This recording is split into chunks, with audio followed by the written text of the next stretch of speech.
Imagine getting up every day full of energy as if you were in your 20s again. What would that be like? What would it be worth to you? What is your health worth to you? Think about it. Your health isn't everything, but without it, everything else is nothing. And yet, too many of us are taking it for granted until something goes wrong. And no one wakes up hoping to be diagnosed with a disease or chronic illness. And yet, we've never been taught how to be proactive in our health through our school or public health. As a registered health coach and integrative health practitioner, I believe it's time this information is made available to everyone. Combining new knowledge around your health and the ability to do my functional medicine lab tests in the comfort of your own home will allow you to optimize your health for today and all your tomorrows. Don't wait for your wake-up call. Welcome back to another episode of the Don't Wait for Your Wake-Up Call podcast. I am Melissa Deely, your host, and I have another wonderful guest with me here today, Fernanda. Welcome to the show. Oh, thank you, Melissa. It's an absolute privilege to be part of your podcast, and I really enjoy your initiatives and your energy. You're a gem in this world. Thank you. Well, thank you so much, Fernanda. And you, of course, are tuning in all the way from New Zealand. I love that both of my parents were born in New Zealand. We have so many synchronicities in our lives and have just been chatting before the show, and we could chat for hours, however we wanted to get the show done. And so here we are. And let me introduce you to the audience. So Fernanda da Silva Tatley was born in Lisbon, Portugal, and after finishing school, moved to South Africa with her parents, where she lived for 22 years prior to moving to New Zealand. So a very global traveler. She's traveled extensively through Europe, Africa, North America, and Asia Pacific. And while she is a New Zealand citizen, she considers herself a citizen of the world, which I love because I do as well. While in South Africa, she went to Cape Town University and became a scientist. She was awarded a Master of Science in Zoology with distinction, and then that was in 1985, and then she was awarded a doctorate, a PhD in medical molecular microbiology in 1992. So your bio is extensive, and what I would like to do is have you pick it up from there as to how you came to be in the field that you're in now, and you can fill in the gaps for the audience so they can hear it from you. Oh, thank you, Melissa. So if I can just step back a little bit, my dad and my mom as well, both my dad and my mom lived through the end of the Second World War, and they had a whole lot of difficulties like everyone at the time did. And so they felt that I needed to be someone with a huge earning power. So I had to be a medical doctor or a lawyer or an engineer, someone that could bring in the billions. And I really wanted to be an archaeologist. But for my dad, an archaeologist was someone without a profession. That's a hobby. If you do archaeology, that's a hobby. Little did he know that nowadays, archaeology is quite different. Anyway, so the usual adolescent conflicts ensue between my dad and myself, and then eventually I ended up doing science.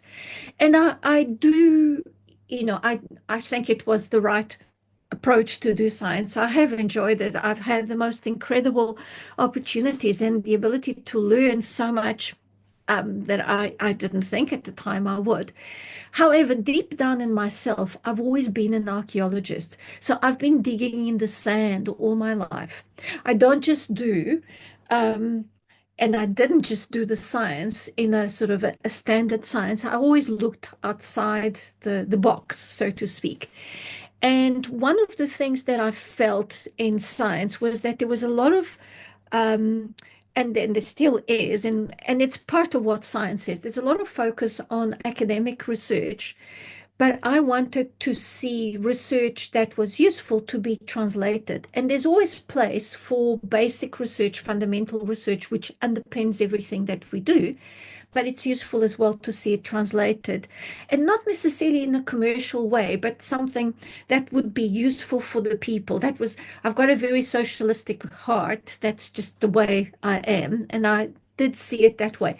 But while I lived in South Africa, although I'd thought of starting a skincare company that focused on using good ingredients, not harming the environment, and not having hazardous ingredients, which eventually they don't so much damage the skin, but they actually get assimilated into our body and they might get deposited in organs like the liver or the kidneys or the reproductive organs, and you suffer consequences much later on. You're just not aware of them.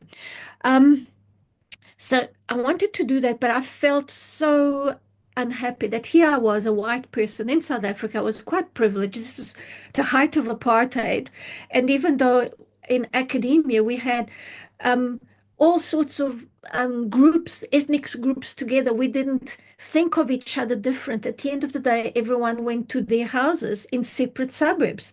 That was the way it was. We work together, we have fun together, but we live separately. And then, so it was really fantastic to have South African change, and with de Klerk releasing Mandela, fantastic. But there were still so many problems in South Africa, and I felt the weight, not being able to start the company then because I felt, how could I focus on something so superfluous as skincare when there are people that don't have food to eat? And by hook or by crook, because of the networks I was involved in, the research that I did, which at the time was being funded by Glaxo Wellcome, and it was Action TB, so tuberculosis, infectious diseases, and how our immune system reacts to them. And of course, Glaxo wanted to have information to see how they could modulate the immune system to make more drugs, the sort of usual stuff that happens in pharma. And I ended up in New Zealand because of my connections, and it was a hard a hard transition because it was lovely to come here, very peaceful compared to being in South Africa. But South Africa is a beautiful country, beautiful people, and lots of problems. So I still long for South Africa. So it's sort of a strange thing, but it lifted the weight off my shoulders. So once I was settled here, I could think of, oh, I did want to start a company in skincare, in the skincare ingredients that were good for us. So maybe this is my time. And I was already in my late 40s, early 50s when this sort of kind of thing just got going. And I did a Masters of Entrepreneurship to get me the sort of mechanics of yeah, having a company and developing a company. And this was very exciting. I highly enjoyed it. And the concept being one that, okay, let's simplify things. You don't need so many products. You only need a handful. In fact, you probably need less than a handful. And they need to have ingredients that are good for you. What is important is the consistency, to every day do something for yourself. But it's not to make you look 20 years younger. That was never the purpose. It was to look after your skin so your skin is well protected, because your skin is so connected to the rest of the body. In fact, it's your biggest organ. So if your skin is behaving well and if your skin is well looked after, there are messages that will go in your body that will make your um, body respond accordingly, feeling well. Plus, the other thing, there's a very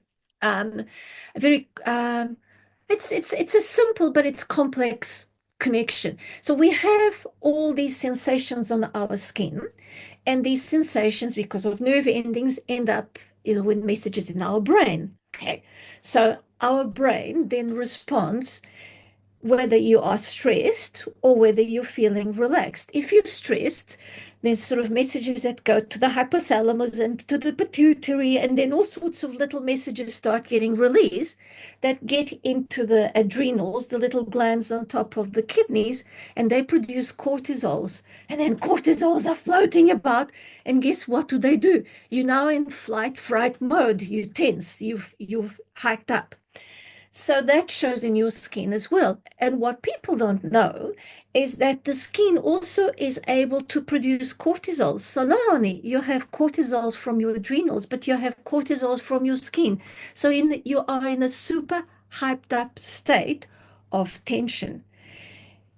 So here comes what I'm saying is relax, um, settle in a much more relaxed state, so you acknowledge what you want, who you are, that you're looking after yourself, and that is enabling your brain to to sense the messages in a different way.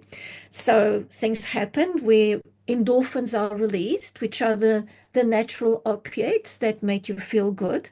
Oxytocin is released, the love hormone that makes you feel better, and you feel better. So that's from a physiological point of view. If people really want to know the science, there's the science in a nutshell, and it's real and it's been proven without giving too much away. At the same Well, time as doing, I love that you've shared all of that just for people to maybe have a shift in mindset around yeah, how looking after your skin isn't just the surface level result that we might think it is, how we appear in the mirror or how we appear when we go outside to other people. And it's actually much deeper than that, tapping into the emotions, the neurotransmitters that are being released, etc.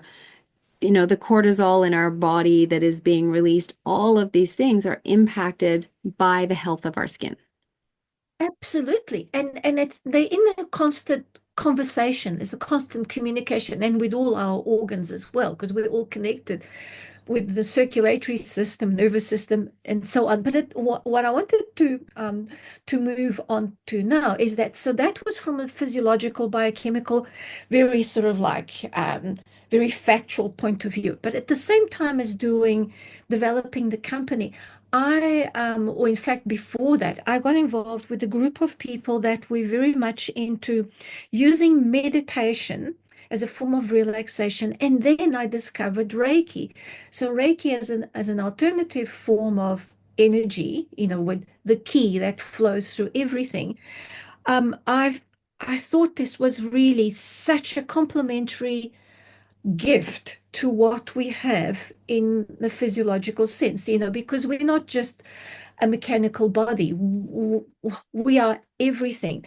And so with Reiki, I leverage the fact that it is so important to feel present, to allow the energy to flow through me. It's not my energy, it's the universe energy, to give the energy to others. And even people that were skeptics, they'll say, oh, it's placebo. And I said, it's okay. It's all right. If you think it's placebo, that's quite all right. Just enjoy the placebo. It gets results. What does it matter if it's placebo or not? That's always my question. Exactly, exactly. And the thing I felt that when I was designing the product, when I'm making the product, I know the energy is flowing, and I encourage everyone when they are utilizing the products, the few product, to enjoy those moments. Oh, but I don't have time, I've got too much to do. You've already spent time wasting time to say you've got too much to do. Enjoy yourself looking after your skin in the morning and in the evening. And that's your time. You're very special. Use your energy, use the presence of who you are. And the people that actually do this, they see incredible results. I have many people that say, "Oh my goodness, this feels divine." It feels divine because you're making a conscious decision to feel divine, to allow the goddess or the god in you to come out. And that's the purpose of the skincare, not to make you look 20 years younger. But the thing is, if you're feeling so empowered to make the choices without the pressure, you've made a conscious decision, you're going to breed, easily, like you normally would breed. Um, Guess what? You glow. And if you glow, you do look younger because it just happens. Because you You know, glow. Yes. yeah, exactly. People look at Melissa because it's Melissa overflowing with this enthusiastic energy. Doesn't matter if Melissa is 70 or 7, Melissa is just this person that you want to be with because she makes you feel good, and she's just in this good space. And everyone can do that. We don't need to be bound by so many rules of what we need to be. But if it's really important that, oh, I can't go to a party with a pimple on my nose, and I often say to people, look, don't try and hate your pimples, rather love your pimples. And I'll come to the love story in a minute. Love your pimples, you love your life, and that they will love you, and they will disappear better. But if you feel compelled, okay, make sure that you've got a good moisturizer after you've cleansed your skin. And okay, put something, put a little bit of a concealer so that the pimple is less visible. But you've got to make sure that you've got a good lifestyle, good diet, good habits, good sleeping habits. I'm not saying you need to be a saint by any means, and I don't think that the Vatican would be up to give me a sainthood at all. Uh, I'm not advocating that at all, It's but the just 80/20 rule. That's what I love to talk about when we're exactly. coming to these lifestyle habits. And I know you're Yeah, going to get to how our gut health impacts our skin health, and all of yeah, the lifestyle habits are impacting our gut health. yeah, So our exactly. sleep, our stress levels, our diet, etc. Yeah. And so it's a whole package. So when you look after your skin, there's another thing that I haven't sort of gone into the brain. So our wonderful brain has a connection to our gut through the vagus nerves, and our longest nerve, and there are many other neuronal transmitters that float around. But so when you feel tense, you tense in your brain. Guess where it shows the most? You tense in your gut. If you tense in your gut, it's sort of disrupting the way the physiology of your gut. And often you hear people saying, oh, I just have to run to the toilet because, I was uncomfortable, or the other way around, people just can't go to the toilet. And it is so true. That is so easy with learning, teaching yourself to breathe, as well as other techniques, which Melissa, you're really good at training people in, can show you that you can, it's not so much taking control, but you're taking acknowledgement of what you can do for yourself. And the things that you can do, you don't need medical intervention. You need sensible approach to your lifestyle. There are those instances, as we spoke, where medical intervention is necessary, but if we thought about this properly, probably 95% of the time we can resolve things ourselves. We've got the ability to think independently and to decide, oh, okay, I can do this. It's a no-brainer. Um, the question of a balanced diet to ensure that we've got the right type of microbiome in the gut as well as in our body, because our bodies are not sterile.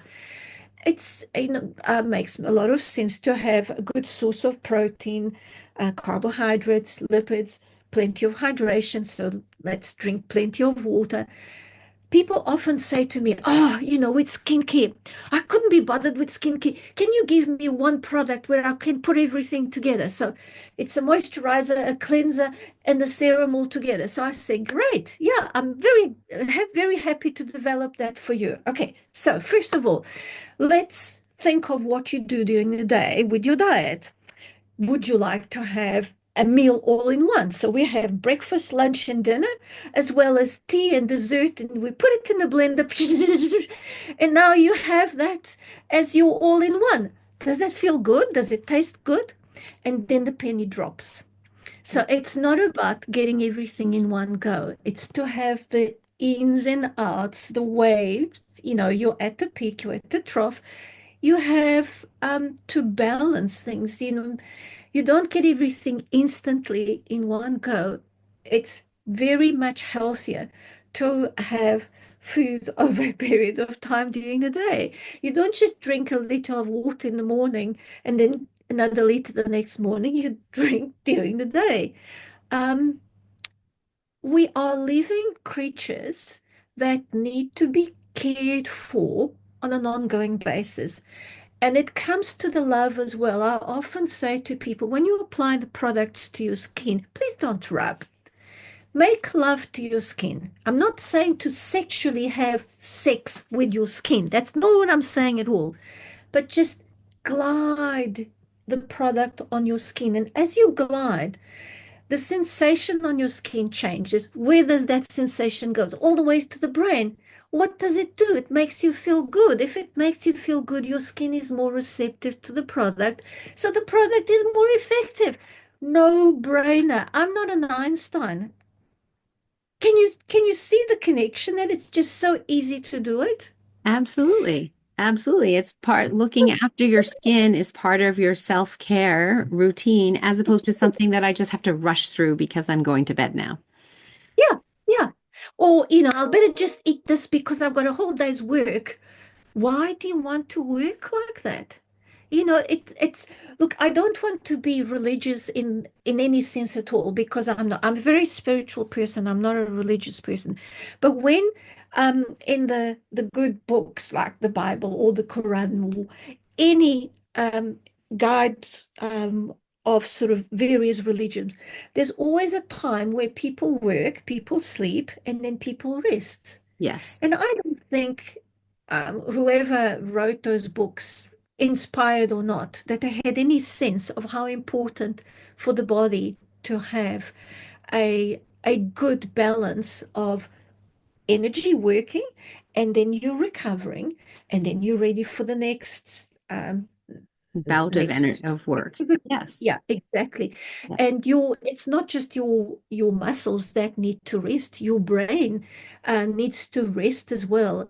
And that's absolutely important for um, being healthy, because if your brain is in the total nut rot of torture, it's going to show through your body. You can't think properly. You can't make good decisions. You can't look after yourself, let alone look after those around you.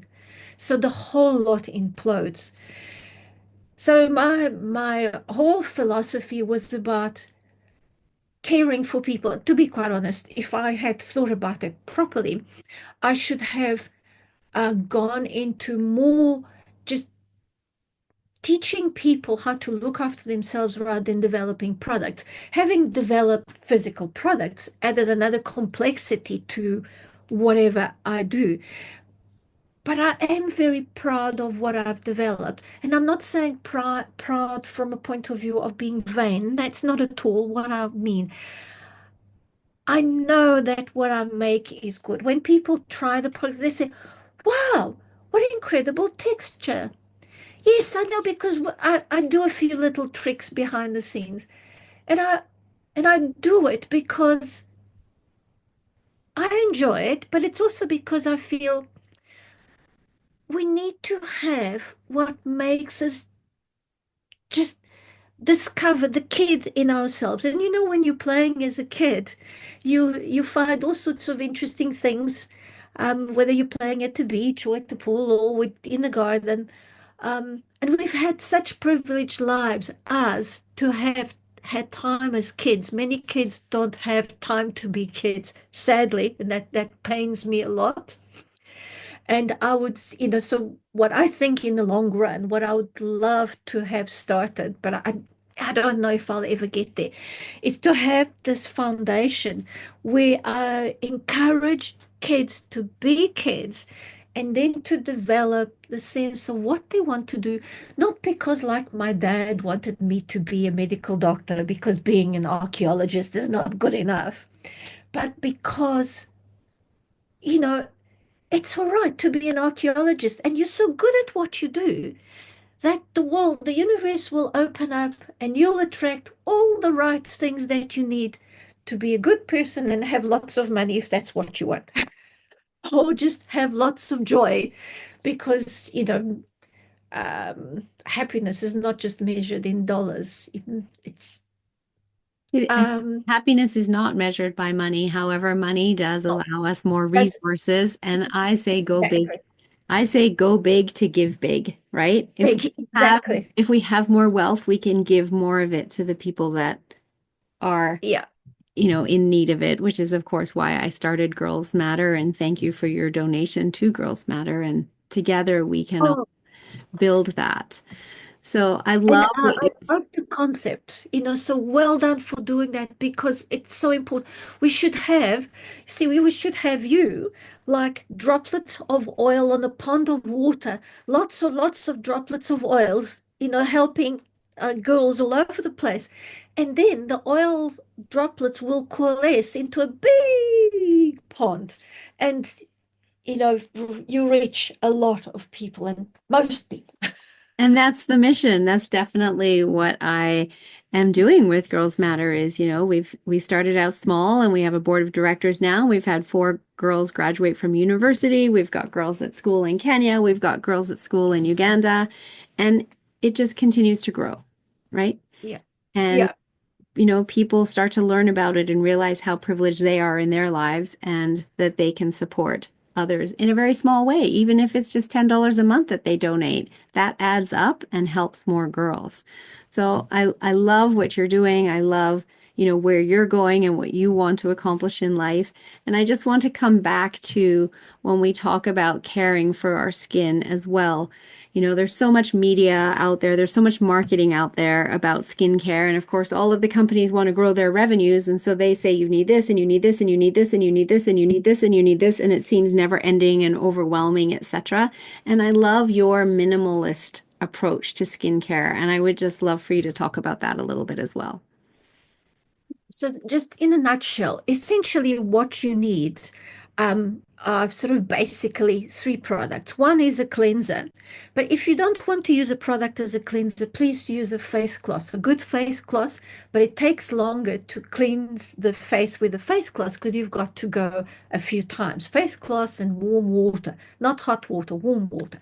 You can do that in the evening, and in the morning, just going in the shower is enough. So, a good cleanser. You need a good moisturizer. It doesn't have to be a fancy moisturizer, but it has to have the ingredients that are nourishing, and have some antioxidants that protect against all sorts of damage that just happens in our skin as we age, with reactive oxygen species, as well as other damage and sunlight. So, and the other thing we need to have is a sunscreen.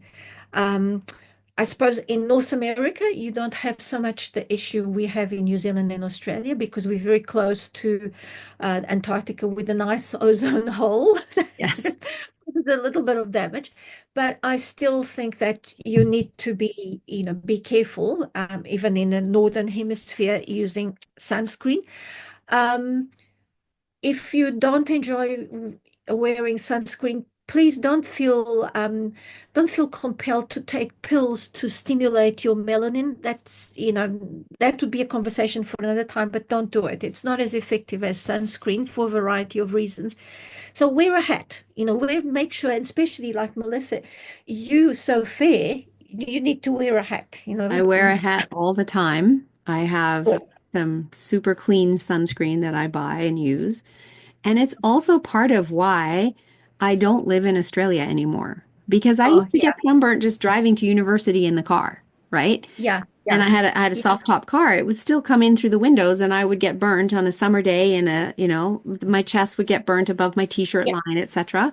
yeah. And where I live now, I am less susceptible to that degree of sunburn that I had. So that was a choice that I made, part of the choice that I made in staying in Canada, that it's Yeah. literally No, better for the health of my skin. it especially, with your genetic predisposition. But so those 3 things are very important. Now, what is the big difference between the basic approach that I've just explained, with the cleanser, the moisturizer, and the SPF product versus the other gambit of serum products that are available in the market? So if you want to address um, a particular question, looking after dry skin or looking after acne in a much more deep way. That's where some of the products, like serum products, are useful. But they will cost more because they tend to have more expensive ingredients. It takes a bit more to prepare, even if they are fully natural. Um, so to start off with, you can have those three, and then as you need, you can have something else, but you certainly do not need to have a product for your eyes, a product for your chin, a product for your neck, a product for your shoulders, a product for your legs. You don't. You can use the same product, but of course, bear in mind that if you're using the same product, the same moisturizer that you use on your face with the good ingredients that are going to provide nourishment and protection and making sure that the skin barrier is protected so you don't lose too much water and you hydrate from drinking water, you're going to use the product more quickly. So you have to realize that, but make conscious decisions.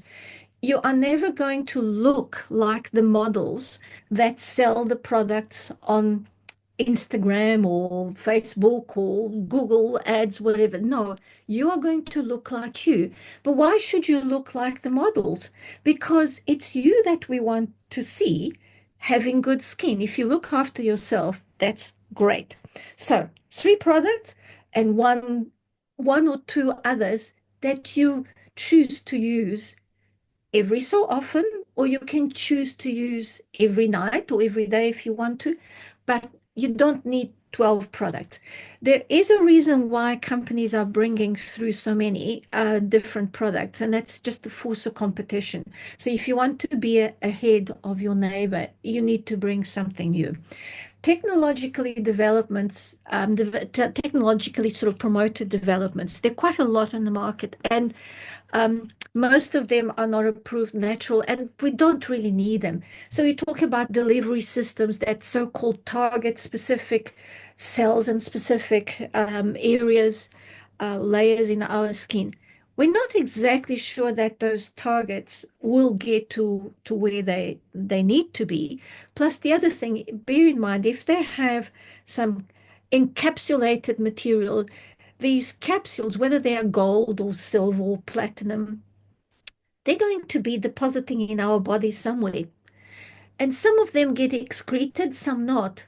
But why are we exposing ourselves to risks of having extra stuff when just be patient? Sometimes it takes 4 weeks for the skin to change because it takes 4 weeks for regeneration to occur. As we get older, that regeneration process slows down. And bear in mind that right from the time you are born, you're getting old. We just don't think about it. Kids growing up, they're getting old. It's just that we only see old people when they have gray hair. But that's part of who we are. That's the part of growth, part of evolution. And in a way, getting old is a privilege. Yes, I know it doesn't feel good when you look at yourself, oh, another wrinkle here and another wrinkle there. But you can look at it in a different way. I've earned my corrugations in my skin Yes. because I've done so much. We think of, I'll give an example that people will be familiar with. Princess Diana, she died young. She was 37 years old. So forever she'll be young. That's how we remember. We'll never know what she will look like or would have looked like at the age of 60 or 70. But in a way, it was so sad, so very sad that she had to die so young. Wouldn't it be a privilege for her sons to have had her even still today? And the same goes for, I'm very fond of understanding the horrible stuff that happened in the First World War. I have a thing about the First World War. And with the First World War, you hear this. and it's in quite a lot of monuments you read, they shall not die old. And it's true. All these young men died young. It's a privilege for us to accumulate our corrugations. Just enjoy them. Just be who you are. And the other thing is, your 20 years younger person will not have the humor, the energy, the knowledge, the insight that you have. So you're winning. I like to think of our wrinkles as a testament to the wisdom. Each Yeah, each yeah. new wrinkle shows more wisdom that you've come into because of the fact that we're privileged enough to grow older. So, To grow yeah, old, yeah. And so, but it's beautiful. very simple, very simple. And you can always add lots of stuff to your routine, but those three things are important. And good on you for making a choice of being in Canada. If I can just tell you something, difference between black skin and white skin. It's not that black skin has more melanocytes, just the melanocytes in black skins are more active at producing melanin. Interesting. The same number. I didn't know that. Fascinating. Beautiful. Well, So, thank you for yeah, coming on the show here and sharing your wisdom, your expertise when it comes to skin and the impact that our lifestyle has on it, how our skin is impacted by our stress and our neurotransmitters, etc., and also simplifying it that you can get away with just 3 products. You don't need 12 products. So I appreciate all of your wealth of wisdom, and I love to ask every guest that comes on the show, what does "don't wait for your wake up call" mean to you? for you. Cool. Um, for me, it's the recognition and my gratitude for having peace around me. And that is so important because it gives me the space to think of what can I do today that will make sure I and others have a good time. I don't need to be tapped on the shoulder to say, hey, do you think? I just, oh, what can I do today? And it's, Beautiful. and sometimes it's something simple, Yeah, but beautiful. little steps count. Yes, absolutely. The little steps count, and all those little steps add up so that you don't get the wake up call. So, thank you. Exactly. And Fernanda, can you let us know how people can get hold of you if they would like to share a little bit about the brand of your product? I know that you've offered a 25% discount on orders with a coupon code, all of which I will put into the show notes for people. So if you could just share a little bit about that, that would be wonderful. Okay, so I have a website which is Azuli, so AZURLIS .co.nz. And if you want to contact me directly using the same domain, you can email me at fernanda@azuli.co.nz. Um, I'm very happy to answer anyone's questions. If people feel a little bit sort of like, oh, I still see so many products anywhere, whether they're ours or somebody else's, and I don't know what to choose. Take a picture on your mobile of what you don't understand in terms of ingredients or in terms on something, and email it to me. And I'm quite happy to say, well, look, that's not a great product, or that's fine, it's safe. There are funny, complicated chemical names, but they're safe. So I would really love people to use me as a resource of information and share with others that they can come back and ask questions. I'll be very direct. I will not. I'm not paid by any company. I don't necessarily push my own products, and as you can see by my website as well, um, I don't criticize anyone's products either. but I will give you factual information which should give enough cog oiling for you to think, okay, need to avoid this and better go that way. So I don't beat people over the head with the Bible. It's not my style, but I really believe being educated, having the information at your fingertips is fundamental to people making the right decisions for themselves. And everyone's decision is slightly different. And you're absolutely right. And I think that's a beautiful place to end the show with those words of wisdom, that it's all about being educated so people can make the right decision for themselves. And I love that you're open to having people email you and ask questions if they have any, concerns about products, and that you'll just give them the facts so that they Yeah. can then take that information. So thank you for the amazing work that you're doing in the world and helping educate people around looking after their biggest organ and Yes. giving them clean products, because so much of what is in, the local drugstores, it's loaded with toxins that get into our bloodstream within 26 seconds of it getting onto our skin. And then I'm the one coming along helping you run detoxes and helping you deal with chronic illness because of the toxic load in your body. So you're helping people not even get to that place. Thank you, thank you, thank you. And I just want to say thank you again to my audience for tuning in and listening, for taking interest in your health, and for sharing what you learn with the people in your life and sharing these episodes with those that you know need to hear them. So thank you for tuning in to the Don't Wait for Your Wake Up Call podcast. And thank you so much for joining me, Fernanda. Oh, thank you, Melissa. It's been an absolute pleasure and privilege. All the peace. Thank you. Namaste. I'd like to introduce you to Girls Matter today. It is a nonprofit that I started back in 2017 to help ensure girls in developing countries get an education. You see, education is not free all the way around the world, and it very often comes down to families having to choose between paying for their daughter's education or feeding them. And sometimes they can't even afford to feed them. They will marry them off as teenagers and they become someone else's problem. At Girls Matter, we fundraise to keep girls in school, pay for their high school education, ensure they have the menstrual supplies they need so they don't miss a week of school every single month. Because we know that in keeping girls in school, we are breaking the poverty cycle one girl, one family, one village at a time.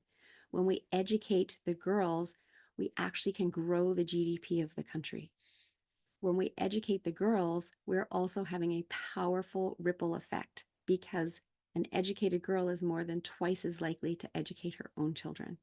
So if this is something that resonates with you and you would like to give back as you listen to my podcasts and learn for yourself, and you would like to help other girls learn and improve their education, please go to girlsmatter.ca and donate. You can do one-time donations, subscription donations, whatever feels right for you.